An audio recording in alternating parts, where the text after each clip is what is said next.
The वैदिक culture. अब वैदिक कल्चर है क्या, उसके बारे में पढ़ेंगे। अब क्या है ना, मतलब पहले हमने हड़प्पा कल्चर के बारे में पढ़ा। हड़प्पा कल्चर डिक्लाइन हुआ होगा तो यही वैदिक कल्चर आया होगा। तो इसमें the original home of the Aryans, ये किसका घर है, ओरिजिनल होम है किसका, आर्यंस का। द वैदिक लिटरेचर एंड देयर इम्पोर्टेंस, वैदिक लिटरेचर और उसकी इम्पोर्टेंस के बारे में है। द ऋग वैदिक एज के बारे में और उसके कल्चर के बारे में। द लेटर वैदिक एज और उसके कल्चर के बारे में है यहाँ पे। The cities of the Harappan culture had declined by 1500 BC. अब जब हड़प्पन कल्चर का डिक्लाइन कहाँ से शुरू होगा, 1500 BC से सिटीज में। इसके साथ साथ और क्या क्या हुआ, consequently their economic and administrative system had slowly decline. Aahista Aahista culture जैसे ही डिक्लाइन हुआ, इकोनॉमिक और एडमिनिस्ट्रेटिव सिस्टम भी डाउन होना शुरू हो गया। Around this period, the speakers of the Indo-Aryan language, Sanskrit, entered the northwest India from Indo-Aryan region. अब क्या हुआ, अब इसी पीरियड के अराउंड ना जो इंडियन आर्यंस है, जो संस्कृत बोलते हैं, वो एंटर हुए इंडिया में। कहाँ से एंटर हुए, नॉर्थ वेस्ट से एंटर हुए, from the Indo Aryan Iranian region, Indo Iranian region से। Initially, they would have come in small numbers through the passes in the northwestern mountains.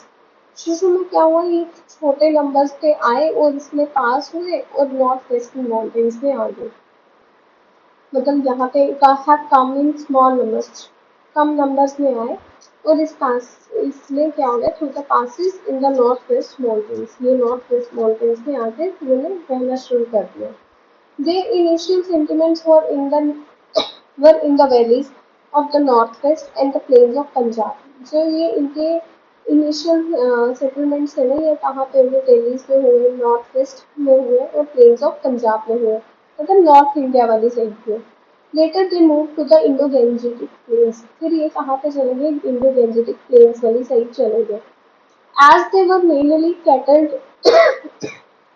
Cattle keeping people, ये क्या थे, भेड़ बकरियां रखने वाले लोग। They were mainly in search of pastures, मतलब एक जगह से दूसरी जगह जाना, वहां पे रहना, काम ढूंढना, खाने की तलाश में, ऐसे ही लोग थे। By the 6th century BC they occupied the whole of north India, इन्होंने पूरा नॉर्थ इंडिया ऑक्युपाई कर लिया। Which was referred to as a Aryavarta, इसको उन्होंने कैसे रेफर किया, एज ए आर्यवर्ता के उसमें। This period between 1500 BC and 600 BC may be divided into early Vedic period और mid Vedic period। 1500 BC से लेके ये जो पीरियड था ना, ये कहाँ से था, 1500 पहले जो पीरियड था, अर्ली पीरियड, दो इसमें डिवाइड है। अर्ली वैदिक पीरियड ना दो चीजों में डिवाइड है, एक है अर्ली वैदिक पीरियड और एक लेटर वैदिक पीरियड। अर्ली वैदिक पीरियड को हम ऋग्वेदा भी कहते हैं, और ये काम कहाँ से कहाँ तक था, 1500 से 1000 BC में। और लेटर वैदिक पीरियड था 100,000 से 600 BC के बीच में। अब ओरिजिनल होम्स क्या आर्यन का, the original homes of the Aryans is debatably question and there are several views, मतलब हर एक के ना अपने अपने क्वेश्चन है, अपने अपने व्यूज है, आर्यंस कहाँ से आई, ये बहुत बहुत पुराना क्वेश्चन है।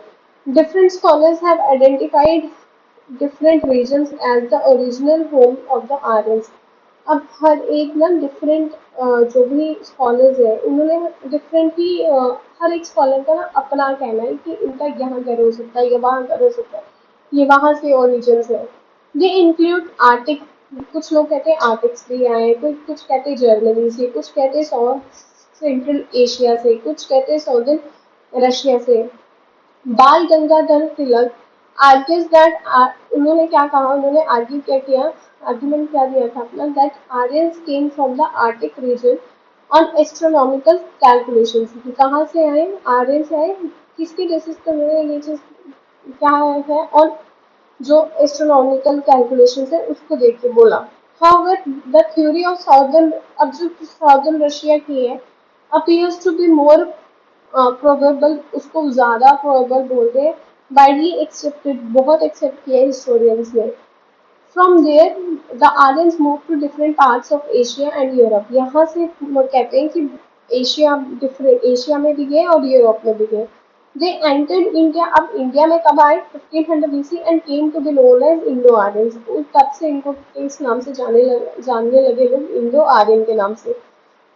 दे spoke the Indo Aryan language Sanskrit. अब ये कौन सी लैंग्वेज बोलते थे? Indo Aryan language Sanskrit. अब नेक्स्ट है वैदिक लिटरेचर। अब वैदिक literature, the word Veda is derive from the root vid. अब ये कहाँ से आया? रूट विद से आया, नाम वहां से विद से, जिसका मतलब क्या है? टू नो, जानना। In other words the term Veda signifies superior knowledge. ये किसको सिग्निफाई करता है? सुपीरियर नॉलेज को।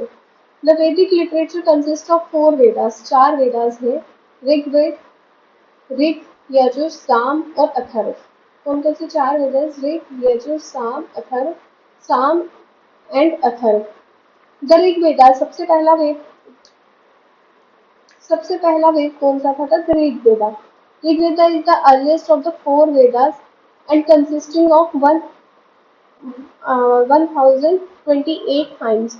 यहाँ पे कितने मंत्र थे? हाइम्स मतलब मंत्र, कितनी चीजें थी? हाइम्स मतलब मंत्र हो गए, जैसे कोई सॉन्ग्स हो गए, आज इट इज ले लो उनको, कितनी लाइन्स थी वो, कितने उसमें बता हुआ था 1028। और ये जो था ऋग्वेदा सबसे पहले आया था। द हाइम्स वर संग in praise of various God. अब ये हाइम्स जो भी सॉन्ग्स है या कोई भी मंत्र है, ये किसके लिए गाए जाते थे? अलग अलग गॉड्स के लिए गाए जाते थे, उनकी प्रेज करने के लिए। The Yajurveda consist of various details of rules. पहले मंत्र आगे, फिर उन मंत्र की डिटेल्स की तो होंगी, वो रूल्स के बारे में यजुर्वेद बताता है। द जिसको ऑब्जर्व किया at the time of sacrifice, कैसे सेक्रीफाइस हुआ, क्या है क्या नहीं। सामवेदा क्या है? Tuned for the purpose. अब कोई चीज है, उसको हम कैसे रिप्रेजेंट करेंगे, कैसे बोलेंगे, हमारा बोलने का वे क्या होगा, ये हमें सामवेदा बताता है। It is called the book of chants and the origin of Indian music and trace in it. अब आपको अगर कोई भी क्वेश्चन पूछे कि इंडियन म्यूजिक कहाँ से आया है या उसका ओरिजिन कौन से वेदा में है, that is Samaveda. The Atharvaveda contains details of ritual। जो अथर्ववेदा है वो किसके बारे में बात करता है? डिटेल्स, रिचुअल्स के बारे में बात करता है। Besides the Vedas, there are other sacred book work like ब्रह्म। अब इसमें क्या है? और भी बुक्स हैं, सिर्फ 4 वेद ही नहीं है। ब्राह्मणस है, उपनिषद है, आर्यकल्स है, एपिक रामायण है, महाभारत है। अब ब्राह्मणस जो है वो treatise relating to prayer and sacrifice ceremony की बात करता है। जैसे कहते थे ब्राह्मणों का यही काम है कि टीचिंग देना, प्रेयर करना, अब चीज़ों के बारे में इलेबोरेट करना, पढ़ाने से रिलेटेड। उपनिषद जो है ये एक फिलोसफिकल टेक्स्ट है जो डील करता है टॉपिक, जैसे आत्मा क्या है, एब्सोल्यूट क्या है, ओरिजिन कैसे हुआ वर्ल्ड का, मिस्ट्री ऑफ नेचर्स के बारे में बात करता है। आर्यन आर्यन तन्नास क्या है? जो फॉरेस्ट बुक्स के बारे में बात करता है, deal with mysticism, rights, ritual, sacrifices, क्या कैसे करते हैं, क्या क्या रिचुअल्स है, क्या क्या राइट्स है। हर एक रिलीजन के अपने रिचुअल्स हैं, हर एक घर के अपने एक राइट्स हैं। The author of Ramayana was Valmiki. अब रामायण किसने लिखी थी? वाल्मीकि जी ने लिखे थे। And the that of Mahabharata was Ved Vyas. और महाभारत किसने लिखी थी? वेद व्यास जी ने लिखी थी। ऑथर मतलब रामायण किसने लिखी थी? वाल्मीकि जी ने लिखी थी। और महाभारत किसने लिखी थी? वेद व्यास जी ने लिखी थी। ऋग वैदिक एज और अर्ली वैदिक पीरियड, ये 1500 से लेकर 1000 बीसी के बीच में था। During the During the Rigvedic period, the Aryans were mostly confined to the Indus region। ये किसमें confined होते थे? Indus region में। The Rigveda refers to the सप्त सिंधु और the land। अब ऋग्वेदा कैसे रेफर होता है? सप्त सिंधु की लैंड या 7 रिवर्स की लैंड के हिसाब से इनको बोला जाता था। This include the 5 reverse of Punjab. 5 reverse है जिसमें झेलम, चेनाब, रवि, ब्यास और सतलुज है। हड़प्पन कल्चर भी यहीं से शुरू हुआ था ना। along with the Indus and the Saraswati.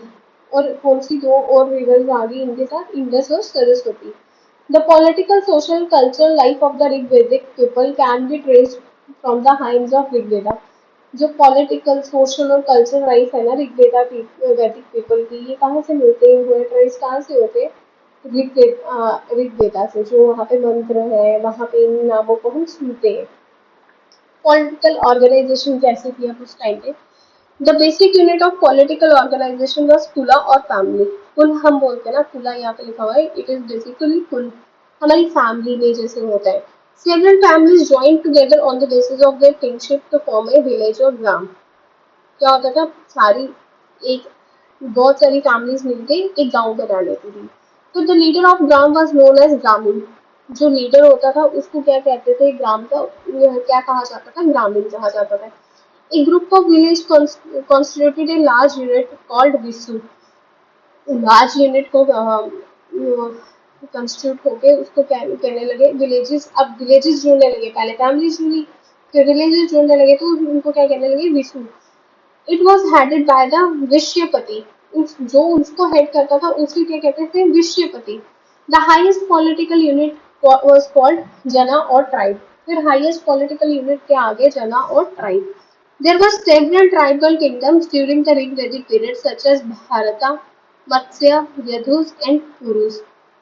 बहुत सारे जो ट्राइबल ट्राइबल किंगडम्स में कौन आ गए ऋग्वैदिक पीरियड में, भारत आ गया, मत्स्य आ गया, यदुस आ गए और कुरुज आ गए। The head of the kingdom was called a rajan और किंग। जो हेड है एक किंगडम का उसे क्या कहते हैं, राजन या फिर king. The Rigvedic polity was normally monarchical and the succession was hereditary। जो ऋग्वेदिक की जो पॉलिटी थी ना, ये मोनार्किकल थी और जो इसकी सक्सेशन थी ना वो हेरिडिटरी थी। The king was assisted by purohita और प्रीस्ट। जो किंग इसको असिस्ट करते थे उन्हें क्या कहते थे, पुरोहिता कहते थे या प्रीस्ट कहते थे, या और सेनानी और कमांडर्स, हम कहते हैं ना सेनानी, सैनिक, और commander of the army in his administration. अब जो भी किंग होता था उनको कौन असिस्ट करता था, पुरोहित या प्रीस्ट। और दूसरी तरफ सेनानी कमांडर हो गए। आर्मी जो होती उसमें वो चीफ होते थे। अब पुरोहित क्या बताता था, एस्ट्रोलॉजिकल चीजें बताता होगा, सेनानी क्या करता होगा, प्रोटेक्ट करता होगा किंगडम को। There were two popular bodies called the sabha and the samiti. दो पॉपुलर बॉडीज थी, that is sabha and samiti. The former seems to be a council of elders. जो ये फॉर्मर थी वो क्या बताती थी, काउंसिल ऑफ एल्डर्स के बारे में। And the latter a general assembly of the entire people. और ये इसके बाद में ये क्या बनी, जनरल असेंबली बन गई हर एक लोगों के लिए। अब ये विश्व या एक विलेज या एक ग्राम तक या वहां तक ही नहीं रहने लगी, इट इज वाइडली कहाँ तक चली गई, कंट्री तक चली गई। सोशल लाइफ कैसी थी, द ऋग्वेदिक सोसाइटी वॉज पेट्रार्टिकल। यहाँ पे पेट्रार्टिकल, ऋग्वेदा में कहता है पेट्रार्टिकल सोसाइटी थी। The basic unit of society was family और ग्राम। जो बेसिक यूनिट था सोसाइटी का वो क्या थी, फैमिली थी या ग्राम होते थे। The head of the family is known as, जो हेड ऑफ द फैमिली थे उनको क्या कहा जाता था, grihapati. Monogamy was generally practice while polygamy was prevalent along the royal and noble families। Monogamy क्या होती है, एक से ही शादी और करना, एक ही बीवी रखना। और जो पॉलीगैमी है इससे आप बारह शादियां कर सकते हैं, दैट इज वो कहाँ पे सिर्फ प्रैक्टिस होती थी, रॉयल फैमिलीज में या नोबल फैमिलीज में, जिनके जो रिच लोग होते थे, गरीब लोग नहीं। क्योंकि रिच लोग ही इन चीजों को हर एक की रिस्पॉन्सिबिलिटी उठा सकते थे ना। वो यहाँ पे जो गरीब होगा वो एक की रिस्पॉन्सिबिलिटी उठाना जिसके लिए मुश्किल था, वो दो तीन बीवियां कैसे रख सकता था। The wife to care the, अब वाइफ का काम क्या था, हाउस होल्ड करना, घर को संभालना। And practice participated in all the major ceremonies. जो भी बड़ी बड़ी सेरेमनीज होती थी, घर के काम, घर के बहुत सारे काम होते हैं घर पे, कुछ सेरेमनी होना, उनको संभालना, मेजर जो चीजें होती थी। इक्वल अपॉर्चुनिटी मिलती थी मैन को स्पिरिचुअलिज्म में और इंटेलेक्चुअल डेवलपमेंट में। There were main poets like अल्फा, विश्ववर्मा, घोषा, लोपामुद्रा। ये वुमेन्स थी हमारी, विश्वरा, घोषा, लोपामुद्रा, अल्फा। ये क्या थी, वैदिक पीरियड की वुमेन पोइट्स थी। Women could even attend the popular assemblies, assemblies भी अटेंड करती थी। There were no child marriage, कोई चाइल्ड मैरिज नहीं थी ऋग्वेदिक पीरियड में। And the practice of sati was absent थी। तो सोचो ये बाद में पूरी थी, हम लोगों ने लाई, ऋग्वेदा में ऐसी चीजें कुछ भी नहीं थी। ये तो सोशल लाइफ थी। Both men and women were upper and lower garments made up of cotton and wool. men और वुम- मेन और वुमेन के जो गारमेंट्स थे ना वो कहाँ से बनते थे, कॉटन और वूल के। Variety of ornaments were used by both men and women. Variety जो यूज होती थी मेन और वुमेन की वो अलग अलग यूज होती थी। वीट, बाले, ऐसी चीजों की प्रोडक्शन होती थी। मिल्क, कर्ड, वेजिटेबल, फ्रूट्स, ये हमारी चीफ आर्टिकल्स होते थे फूड में। ईटिंग ऑफ काउज मीट, वैदिक पीरियड में भी काउ मीट प्रोहिबिटेड था क्योंकि ये हमारा सीक्रेट एनिमल है, हम इसे पूजते हैं, हम इसे माँ मानते हैं। Chariot racing, horse racing, dicing, music, dance were the favourite pastimes. सबसे अच्छी गेम्स मानी जाती थी racing, horse racing, dicing, music, dance. The social division was not rigid during the Vedic period as it was in the later Vedic period। ऐसा ही letter वैदिक period में भी हुआ। यहाँ पे कोई वो नहीं था कि हाँ औरतें ये काम नहीं कर सकती, वो काम नहीं कर सकती, सब काम कर सकती, कोई अनबायसनेस चीजें नहीं होती थी, सारी चीजें परफॉर्म होती थी। सती सिस्टम यहाँ पे एब्सेंट था, चाइल्ड मैरिज नहीं होती थी, ये सब चीजें बाद में आई हैं। इकोनॉमिक कंडीशन, अब इकोनॉमिक कंडीशन क्या थी? The Rigvedic Aryans were pastoral people and their main occupation was cattle rearing। अब इनका मेन ऑक्यूपेशन क्या होता था? कैटल रेयरिंग का। their wealth was their wealth was estimated in terms of their cattle।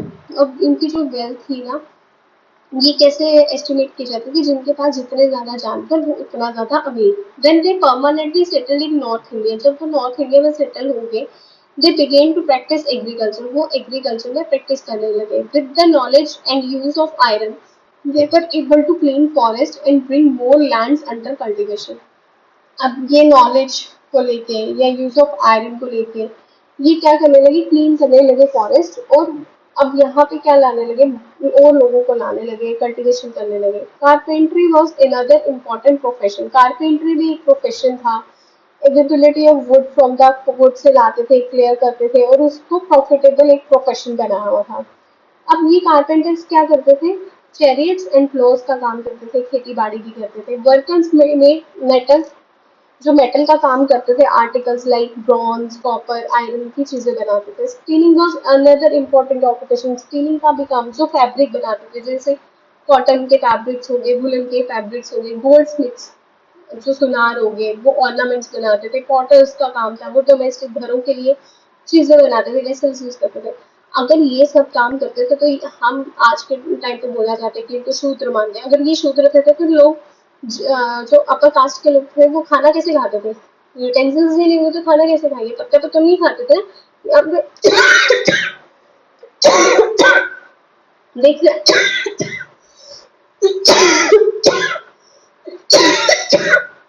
देख रहे हैं ना लेटर वैदिक पीरियड में कि यूटेंसिल्स होते थे तो तभी तो वो काम कर पाते थे। यूटेंसिल्स नहीं होंगे तो काम कैसे करेंगे? अब दूसरा क्या है? Trade was another important economic activity. Trade other economic activity थी जो जाती थी रिवर से। एक मीन्स ऑफ ट्रांसपोर्ट था लेटर वैदिक पीरियड पे।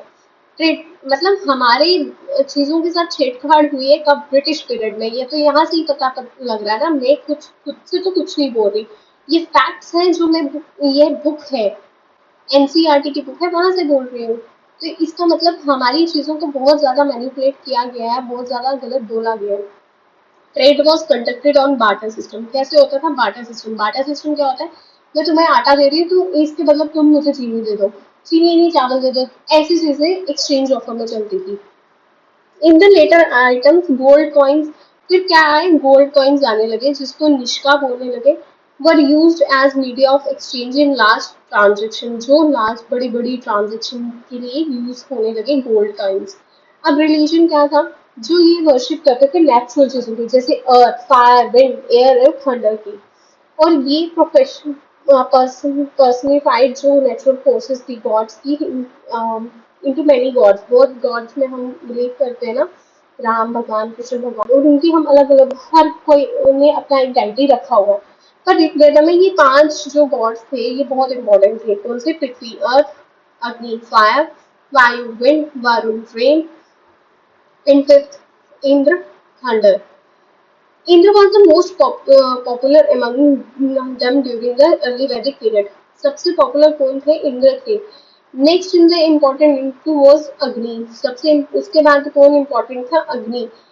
Was regarded as a intermediate. ये इनको इंटरमीडिएट माना जाता था अग्नि को, जो गॉड और लोगों के बीच में बात करते थे. Varuna was supposed to be the upholder of the natural order. जो नेचुरल ऑर्डर्स को अपहोल्डर करके रखते, वो वरुण को माना जाता था. There was also female gods. बहुत सारी फीमेल गॉड्स की थी, जैसे Aditi and Usha. There were no temples. कोई टेम्पल नहीं थी. आइडल वर्शिप नहीं थी अर्ली वैदिक पीरियड में. Prayers were offered to gods in the expectations of rewards. अब क्यों पूजा की जाती थी, क्यों ऑफर्स किए जाते थे इनके प्रेयर्स को? कि हमें कुछ रिवॉर्ड मिलेगा. अब क्या होता था? घी, मिल्क, ग्रेन्स वर given as offerings. इनको एज ए ऑफरिंग दिया जाता था. Elaborate rituals were followed during this worship. और इलेबोरेट किया जाता था रिचुअल्स को, ताकि लोग इन चीजों को और फॉलो करें. नेक्स्ट हम पढ़ेंगे लेटर लेटर वैदिक पीरियड और इसको कंप्लीट करेंगे. That's it. Thank you very much. Bye.